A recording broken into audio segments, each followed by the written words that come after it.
Hello, everyone. We'll be getting started here in just a minute.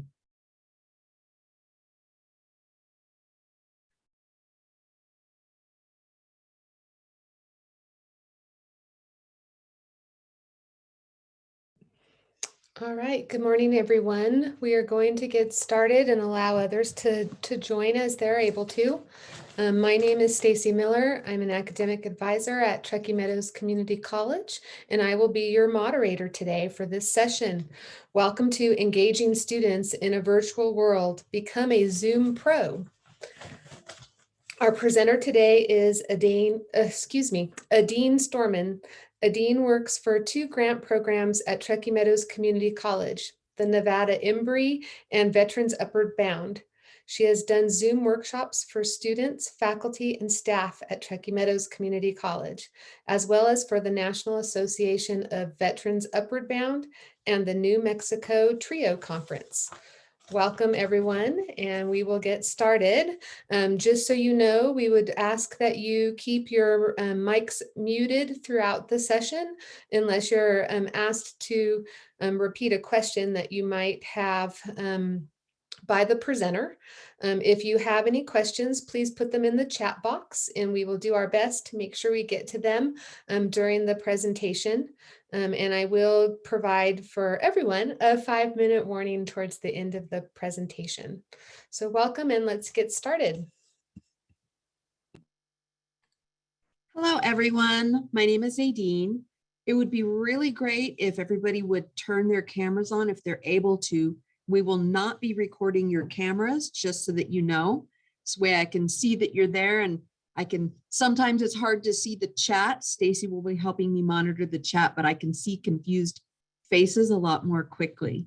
So we're going to go ahead and get started. This is going to be the shortest Zoom training I have ever done. So I know that there will be a lot of questions, but I'm going to provide you some opportunity for follow-up if you want more assistance later. So today we're going to be talking about how to keep students and your coworkers and anybody else that you're in a meeting with engaged. The problem with these Zoom meetings is we used to have that death by PowerPoint, and now a lot of times we're having, I don't know, maybe death or distraction by Zoom, because it's super easy to be tuning into a Zoom meeting and to be doing everything on the side. And as much as we like to think that we're all excellent multitaskers, it's very hard, especially if you're a student in a classroom, to be giving your full attention to the material being presented if you're off to the side, checking your email, doing everything else. So one of the first things that I do with students is I do, just like I'm asking everyone today, I do ask that their cameras are on, and I ask that their cameras not just be on because sometimes they'll turn them on and they get pointed at the ceiling, but on their faces. But in order to respect their privacy, I always let them know that if anything's being recorded, I'm not recording their images. So what are a few of the things that we want to do to keep people engaged? Well, the first one I'm going to show you right now. So I'm going to go ahead and launch a poll. This is a great way to kind of touch bases with your students, see if they're awake and paying attention. And here we go. If you would take a second to answer that, that would be fabulous.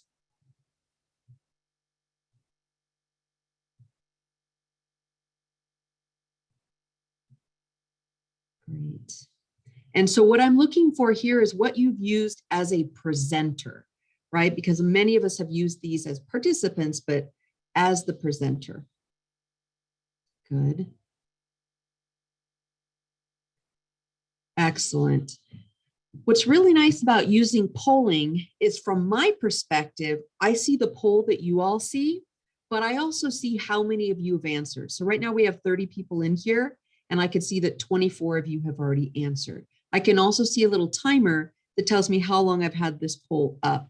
So after a certain point, you know, like if we get to like 28 out of 30 and I see no more activity happening, I can go ahead and cut that poll and stop, kind of, you know, move forward with the class.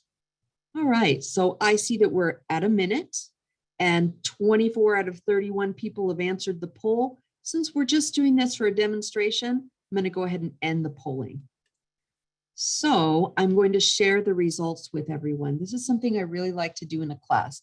It can be something as simple as you're doing sort of a pre-test and a post-test. Maybe you're about to give a lecture, and so you want to find out, what do students know about a particular topic?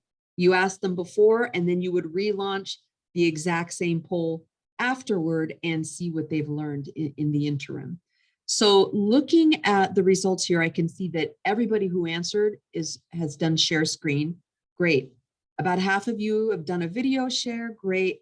Good quarter of you video have done the breakout rooms. Excellent. So nobody in here has done the shared whiteboards, and only 4% have done the annotation. And those are two things that I think are very useful in the classroom. So I will be showing those today. Custom virtual background, super nice to have. A good example is my co-presenter here, Stacy. So when you have a nice little custom background, you can kind of be doing some advertising for your program, maybe something that you want students to do, like she has the register now showing, and I'll show you how to do that. Video filters, great, excellent. Okay, I'm gonna go ahead and stop sharing, and we will keep going. All right, so for shared screen, it looks like all of you know how to share the screen, so not a problem. Just so you know, I'm going to cover a couple quick things. So when you share screen, you always have a green button at the bottom of your Zoom that says shared screen. I'd say that where people get confused is then all these different options come up. So let me show you what that looks like. So what happens is people have all these options come up and they're not exactly sure which one they need to be choosing. So you want to select this first one most of the time. That is going to share the entire contents of your screen. With that in mind, usually what I do when I share a screen, so before I go to present, I create this little folder that I call Clean Desk, and I like sweep everything under the rug. Anything that might be on my desktop goes right into that file so that I have kind of a more or less blank screen with only the things that I want to be sharing. So I have other options like this down here. This would be examples of any of the windows or applications that I have open. If you have sensitive information on your desktop, you don't have time, or you can't for some reason create one of those little Clean Desk folders to sweep everything to, then go ahead and select whichever window you want to share. The thing that you have to keep in mind, though, is when you share this way, if you go from one window, one application to another, as we often do in the classroom, you're going to lose students because they can only see the window or the application that you've shared. So if you go share screen, you get to share everything. If you select anything over here, you're only going to be sharing that one particular screen. And most of the time you won't know because you can still see everything. So you keep presenting, and then halfway through your presentation, you'll have a student say, I can't see what you're doing. And then you realize that you've lost 10 or 15 minutes in the class. So I suggest just doing the whole share screen. The other thing is, if you are sharing a video in class, this is another thing that people really miss. This little click box right here. If you do not click share sound, some videos will work and some videos won't. And that's just another area where we tend to waste time in the classroom, because an instructor sharing video, we as the instructors hear it, but our students or our participants, our coworkers, they don't hear anything. So if you click this one, it will always share the sound, and it will share the sound directly from the source so that you're not getting a whole bunch of background. What's nice is if you are in a noisy environment and you're sharing a video, you can actually click share sound here, start the video, and you can mute your microphone. So your audience is only hearing the sound of the video that you're sharing and nothing else. Optimize for video clip, not as important. It does help certain videos show up a little bit better, but it will also kind of distort other things. Like if you're sharing a PowerPoint, sometimes it makes the text look a little funny. So I usually just do the share sound. Okay, stop this for a second. All right. So shared whiteboards, what is that? The shared whiteboard is a great spot if you are doing math tutoring, anything where you want people to interact, you can do a shared whiteboard. So that option, as you saw when I did the share screen before, it's the same thing. You're going to hit share screen and you're going to select whiteboard. And then I'm going to go ahead and share that with you so you can see what this looks like. Now, you should all be able to see the whiteboard. I would like everybody to go ahead and try to put a mark on this whiteboard. So you can just do that with your mouse. If you're not sure how to get there, you need to go up toward the top where you see you are viewing. I'm not sure if you're viewing Adine's screen or Adine's shared whiteboard. There's going to be something called annotate. You need to make sure that you're selecting the annotate at the top. Perfect. I see some of you finding that. Excellent. So what I like about this is if you do have a group, and I know that a lot of times we're thinking about this as in the classroom and with students, but this also holds true for if you're in a meeting, if you're brainstorming, you could be having people in different breakout rooms, and then you're going to notice that you can actually, if you look where your tools are, select, text, draw, stamp, all these things, one of the options toward the end is save. So you can actually download this piece of wonderful art here, and you could save it for use somewhere else. If you needed to like have students go into breakout rooms, create their own shared whiteboards, then they could all come back and you could have a representative from each class share their results. So I really like this because it keeps people awake. That is what we need to do when we are doing these Zoom classrooms. We need to make sure that people are engaged. I know we're all guilty of it. You know, it's very easy to be checking your email and stuff when you're actually in a meeting. Okay, awesome. So I'm going to go ahead and save this. Great. All right, so I'm going to stop this share for a minute and I'm going to clear all your beautiful art. I'm sorry. All right. Okay, so PowerPoints. I think at this point, we all know that you shouldn't have a PowerPoint up that has nothing but text and text and text. That is very boring. And that is, can you imagine, like, that is probably the worst thing about in the classroom, in the actual physical classroom. Are we going to bring that aspect of boring into the virtual classroom as well? No, we don't want to do that because that's going to be, no. So I'm going to go ahead and share with you really quickly. Okay, so let's go. So this is an example of what we don't like to see in a PowerPoint presentation. Boring, boring, boring. A student says, I could be at home reading this myself. I don't need somebody watching me read things, right? How can we liven this up? Well, first of all, sometimes we do need to put some information like this on a PowerPoint, maybe just bullet points and we're talking, but how can we stop really quick to check that everybody's awake? Well, we go to a few interjected slides, and now we have some nice little images. And here's where I'm going to check with my students to see if they're paying attention. I would like you to go ahead and annotate directly onto my PowerPoint, put a little check mark by what you think is the better ice cream flavor. I love it. And see, this is just, we could just be interacting. I can be doing a quick check because as everybody's putting their marks, I can briefly see the names of the people who are putting up their marks. I see that everybody's engaged, and then I can say, all right, that's great. Okay, clearly chocolate is the winner. I didn't need a poll to know that, but yes. All right. So that is screen sharing. So sometimes people have said to me, well, I really like being able to do a PowerPoint, but I also like the features of a shared whiteboard. How can I do both? If you have a PowerPoint and maybe you have some like questions, discussion questions in that PowerPoint, what you can do is you can just make your PowerPoint on half of the slide and leave the other half blank so that you can use it like a shared whiteboard on one half and a PowerPoint on the other half. Or if your PowerPoint is light enough in color, the background, you can just go ahead and let people write directly onto the PowerPoint. And again, just like what you were able to do with the shared whiteboard, you can also download any screen that you've annotated on. So you can save that for later. You can see who's participating. So really convenient. Okay. So I wanted to talk just a little bit about having your custom backgrounds. So Stacy's got a custom background right now. Usually your institution will make those custom backgrounds available to you as you need them. One thing about sharing, asking students to keep their cameras on, I do have to respect that maybe sometimes they're living in a very close space. They might not have a lot of privacy.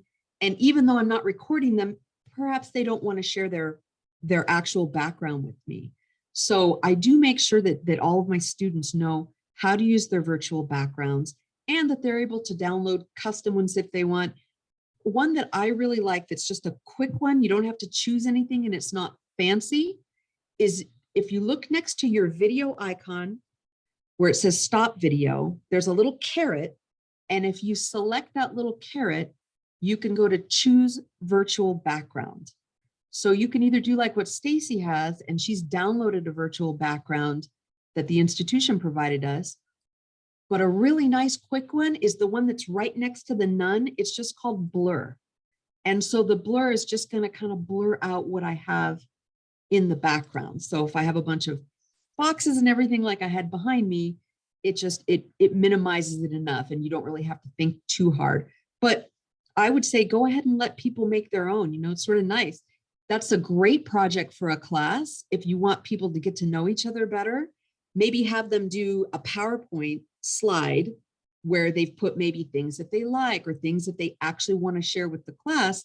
They can save that PowerPoint slide as a JPEG, then they can upload that JPEG into their virtual backgrounds. And so they can always select that as a virtual background if they like.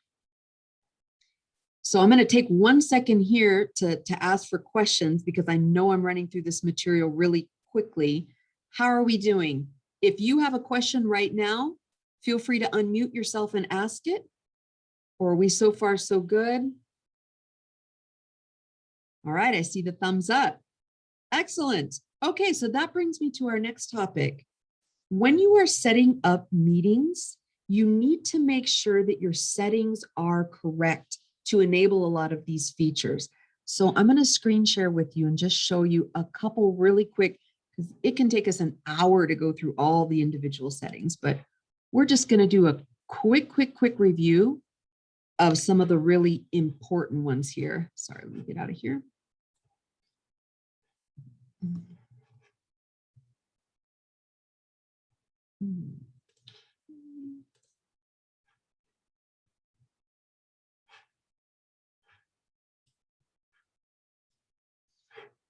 Okay. So however you get to your Zoom, whether it's through your institution, oops, or whether you just go directly to zoom.us, it's going to take you to the same place. You're going to want to make sure that you go to My Account.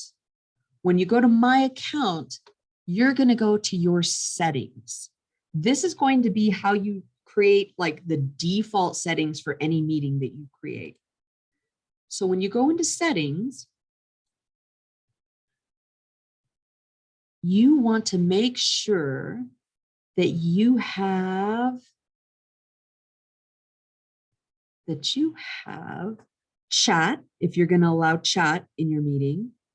Private chat, this means like if participants in a meeting want to chat only with each other, that you have to enable that.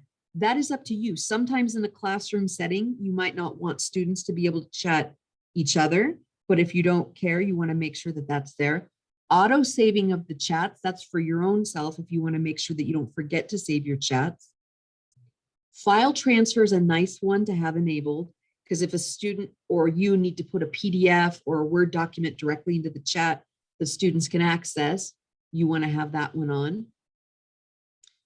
Co-host, all these things need to be enabled beforehand. Otherwise, when you create the meeting and you get in there and you can't find your screen sharing, you can't find your polling, it's because they weren't enabled in your default. So make sure that these things are enabled in your default. So co-host, meeting polls, you want to have screen sharing. I recommend for the classroom that you allow all participants to share, but that you have it to where only the host, in other words, the teacher or the person running the meeting, can share over another person. So I like that. Annotation, what we did with the PowerPoint and the shared whiteboard, you need to have annotation enabled. Again, the whiteboard enabled annotation. Nonverbal feedback and meeting reactions. We're going to go over these next, but these are great to have for engagement. So make sure you have those.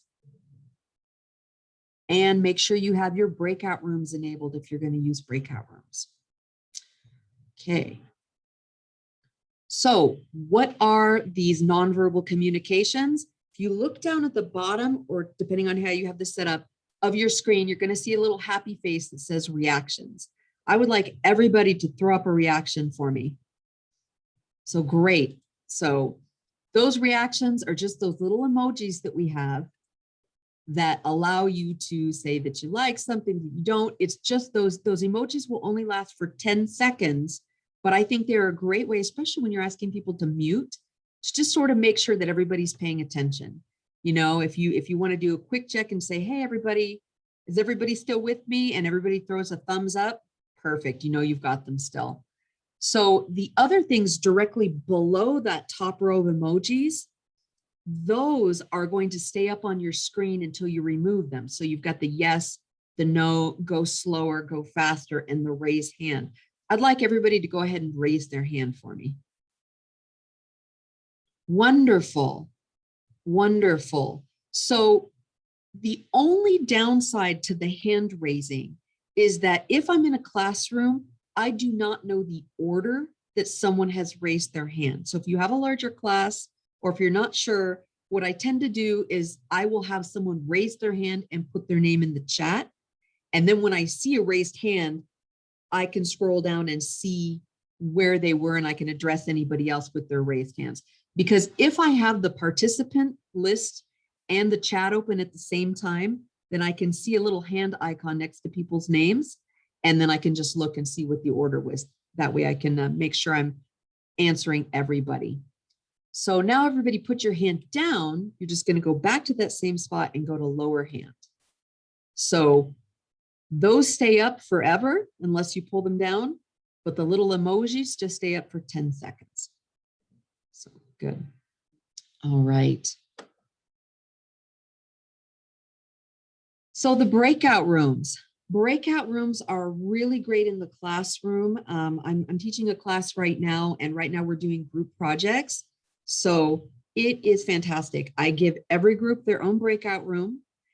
Everybody goes in and they have their own private space to work. But the wonderful thing is that the breakout room is truly like a meeting within the meeting. If you've enabled everything in your settings, like what we went through, then students can share screen, share whiteboard, do annotation, do those saves, do the chats, every single thing that they could do in the main screen, they're able to do here. Then there's also a little button for them that says ask for help. When they click the ask for help button, it sends a message directly to the person running the meeting. And I can just click right on that and I can go into the room that needs help from me. So I'm going to put you all in breakout rooms here in a minute. The other nice thing that you can do as the host of the meeting is you can message all of the breakout rooms at the same time. So here's my assignment for you right now. I'm going to put everybody into a breakout room. I want you to enable a shared whiteboard. I want you to decorate that shared whiteboard for me, and I want you to save it. Okay, so you only need one representative in a room to save that whiteboard. You're all welcome to save the artwork if you'd like, but one person. So very easy to set up breakout rooms. You can do them beforehand if you know that you're always going to have the same students or same people in a particular breakout room. Totally fine. But it's also very easy to do it on the fly. I tend to do it on the fly. For example, I have 32 participants in here today. So usually what I kind of do is go, okay, I want to have about maybe 8 people in a room today. So I'm just going to create 4 rooms and it will automatically assign people into the rooms. I can select manually and I can move people from room to room. I can select automatically. It will just put people in. The nice thing is that if I need to shut those rooms, I can close those rooms and that will bring everybody back right into the main session. So I'm going to put everybody in a breakout room for a few minutes. practice if you want. Don't all do it at once, but practice using that ask for help button so that I can show you how easy it is to ask for help and have me jump in there and help you real quick. All right, so here we go. Breakout rooms, I'm going to create 4, going to assign automatically, and here you go.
I see that I still have 3 of you that have not made it to a breakout room yet.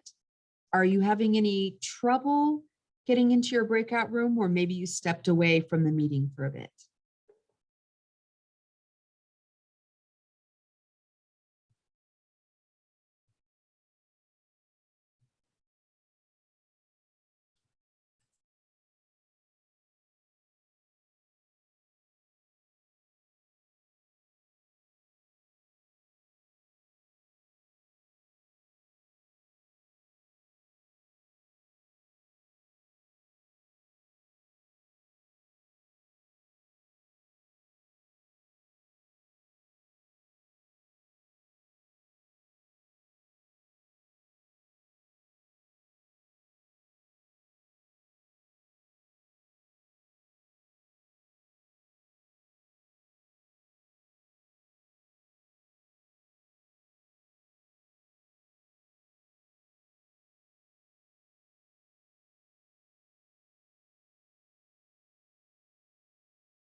All right. So great job.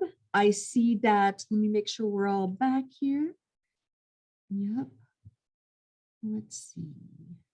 Why can't we see me? Oh, I'm small now. Okay. Okay, Stacy, if you're back and you want to put the pin back on me, you can. If not, that's totally fine too. I'm showing you're still spotlighted on my screen. Okay, great. I just had somebody else up. Yep, because I've got it in. Okay, perfect, perfect. All right, so as I bounced from room to room, I saw some really great questions. So number one, because I hadn't originally created the meeting, you'll notice that in the very beginning, participants weren't able to share screen. In my personal settings, I have that already enabled. In the meetings settings that are the NSHE Summit settings, they weren't enabled. So I was able to go down to the bottom. As the host or a co-host, you have a little button shaped like a shield that says security. That's a really good shortcut way to either lock your meeting, to enable screen sharing, those kinds of things. So you don't actually have to go all the way back to the settings in case you forgot. So you just quick little checkbox. So a couple questions that I was getting was, can you explain recording without capturing audience images? Yes, I absolutely can. Let me hold up 1 second. Let me answer a couple other questions. So Stacy had a good question about, what about downloading an image or something like that? Like, how can we annotate on an image that's not necessarily in the shared whiteboard? The same way that you would annotate on any document or any PowerPoint that you were share screening. So I'm going to go ahead and just pull up. Let me just pull up the TMCC website. Little promo for our host institution, right? All right, so you can actually go ahead and annotate right here on any website too. So it doesn't have to be, you're annotating on the screen that you are seeing. So you can either be in a whiteboard working, or you can be annotating directly on anything. The only thing that you have to remember when you annotate on something like this is that if I scroll up and down, what'll happen is those annotations will stay on the same position in the screen. So it won't, like, as you'll notice when it's flipping from image to image, it's just our scribbles, or my scribbles, I should say, are saying the same. So what you're going to want to do is maybe use a still image or a still website, have people annotate and then save it, and then clear everybody's drawings so that then you can do a new annotation when you scroll down farther on the screen or when you're at a different website. So for example, let's just take a really quick one. So that one's pretty still. Go ahead and everybody try to just do a quick annotation on a website.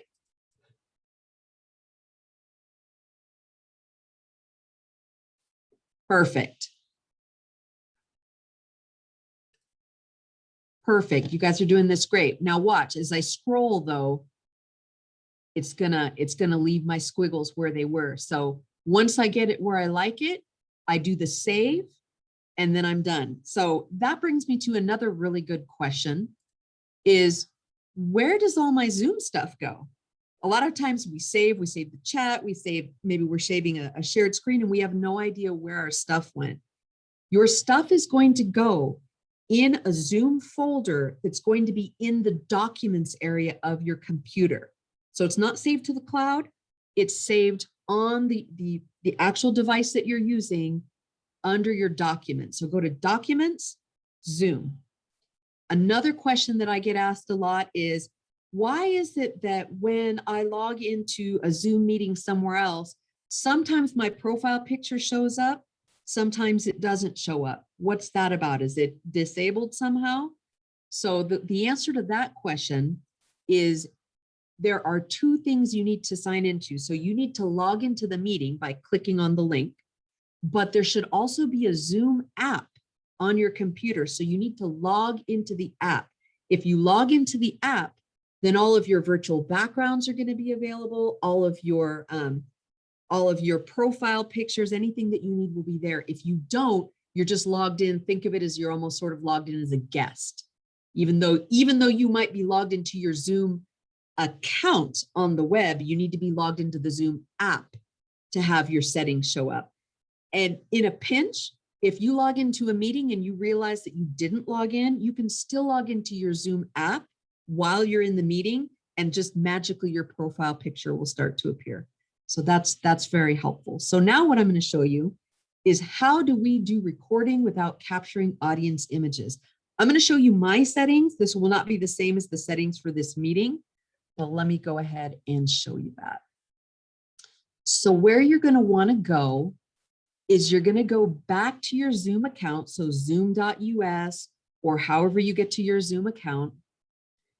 And then what you're going to do is you're going to go all the way up here, back to your settings again. And then you go to recording. One thing I will complain about is that I hate how they have meeting and meetings, right? Recordings and recording singular. So your meetings and your recordings are actual things that you have. Like, so those are your meetings, those are your recordings. If you go to settings, then these are your meeting settings and these are your recording settings. So go to your recording settings, and then what you do, always enable your cloud recording, because if you were to drop your device, your recording is gone. Or if you don't, people switch devices all the time and then they go, gosh, I don't remember what one I was using when I was recording. So make sure your cloud recording is enabled. And then here, so you can record active speaker with shared screen. I believe that's what this meeting is set to today. So what that means is everything I've shared on the screen is going to be recorded and I'm going to be recorded, but you all will not show up on the recording. I can also, if I did want to record everybody, I could record gallery view with the shared screen. And I could do these all separately. You'll notice that I have everything in the world checked, because sometimes when I'm creating a video, I don't know what point of view I want. Do I want the gallery view? Do I want this? If I share them all separately, then after the fact, I can go in and edit my MP4s and splice in and splice out what I want to use. For a quick classroom, I would only check this top one right here. And that way I'm never recording my students. Okay, did that answer the question as far as the recording? All right, I know we're getting close. Sorry if I'm rushing through this. All right. Gosh, I think we're doing good though. So another thing I wanted to show you is you can do video filters. If any of you have used like Snapchat or some of the other apps that have little filters, that can be just a fun little way to touch bases with your students. It's definitely not going to be appropriate in all kinds of meetings, but go ahead and go to where it says stop video, pick the little caret, and you should see an option there that says choose video filter. If you do not see that, that means that you need to upgrade your version of Zoom. Make sure you do. Oh, perfect, Ben. So Ben just put his filter on. I love it. So everybody go ahead and put a little filter on. It can be anything. So I've got this little dog filter. I'm trying to be aware because I know I'm being recorded, so I'm not going to put anything too silly, but perfect. So if you don't see that option, you just need to upgrade. Encourage your students and people who are attending your meetings to upgrade their version of Zoom, because there are going to be things they won't be able to participate in as actively if they don't have the most current version. What I've noticed is even if you're using a work device, it seems to be able to download the upgrades or the updates of Zoom without an issue, unlike some of the other things where you actually have to get like IT permission if you're using a work device. So if you've already got a work device that has Zoom, the upgrades are great. So Susan says, I do not have filters nor blur. So that could mean a couple things. Susan, is your computer more than 3 years old? Or 3-ish and more? No. So no, is it pretty new? I think IT just needs to do something. So it probably just needs to be updated. So some of those features need to be updated. Unfortunately, if you have a computer that is about 3-ish years old or more, sometimes it doesn't have the computing power to subtract your background. to know the difference between your face and the background. And then when you try to use a virtual background, you can tell it looks terrible, like parts of your body missing, your face is missing. And so unfortunately, that's something that we can't correct for. But I think with yours, Susan, it's just definitely going to be the upgrade. All right. So reading filters, breakout room. I think we've just about got it. And I know that we're about at the 5-minute left mark. So I'm going to open it up. Does anybody have any questions about the things that we've done so far today? I do. So once you've selected to not include the audience images, is that something that pops up right when you start recording? Is the option to either have a gallery view? How does that work? No. So that is why I have them all selected. So because different meetings will call for different types of recordings, but I always want to make sure that I have that recording available. So basically what will happen is your meeting will conclude, the video will render, and then you're going to get a notification from Zoom that your recordings are ready. When you go into the account, if you have everything in the world selected like I do, you're going to have like 5 different files. What I do is I look at the different files and I go, oh, this is a classroom. I'm going to delete 4 of these and only keep the one that doesn't have any student images. And that will be the one that I share like on Canvas or Blackboard or whatever LMS I'm using. So if you're only teaching and you're teaching all the time, then you don't need to have everything in the world selected.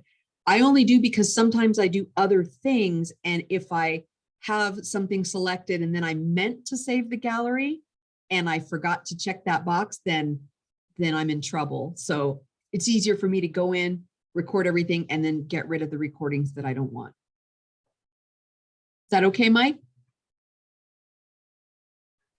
Yeah, you just made my life a lot easier. Thank you. Yay, great, wonderful. All right, I have a final poll for you, and then I also have a form. Don't worry, it's not a bad form. I know how boring the the forms can be after the fact. So I'm gonna go ahead and launch this poll.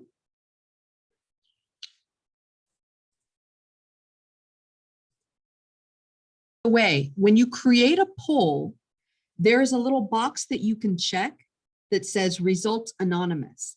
I encourage you all to do results anonymous so that you can really get what people actually really think, because people are shy to share their own name next to a poll. They either want to be nice or you know what I mean. So I check the anonymous box so that I can get good feedback.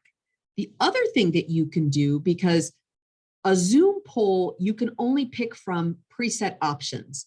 Yes, no, maybe. You can set it up to where you can select one answer, like this one is right now, or you can have it select, like we did the first poll, where you're able to select multiple answers at the same time.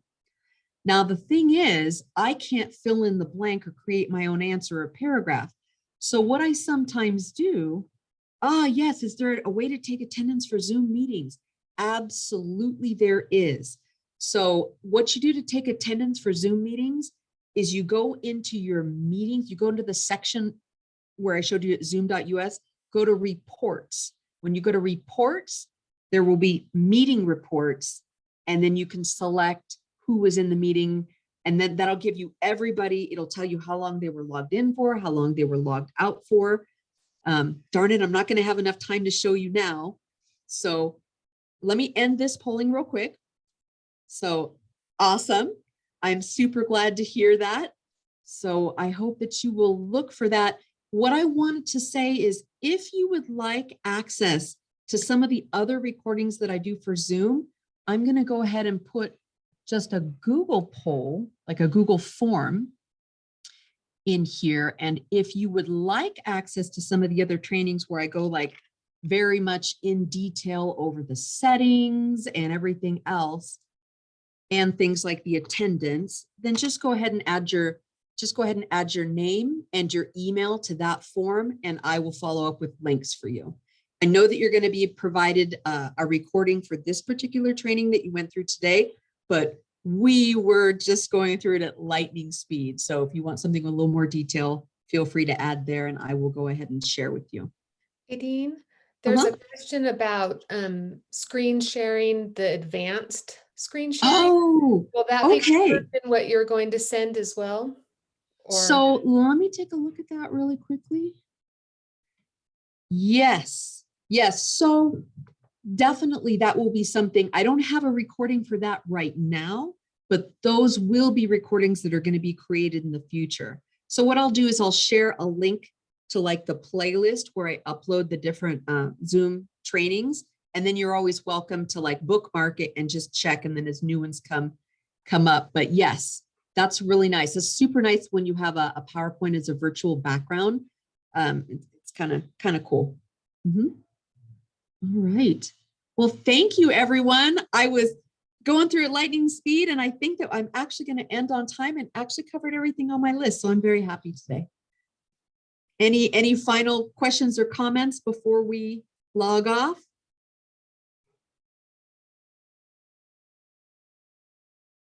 Okay, I'm so glad.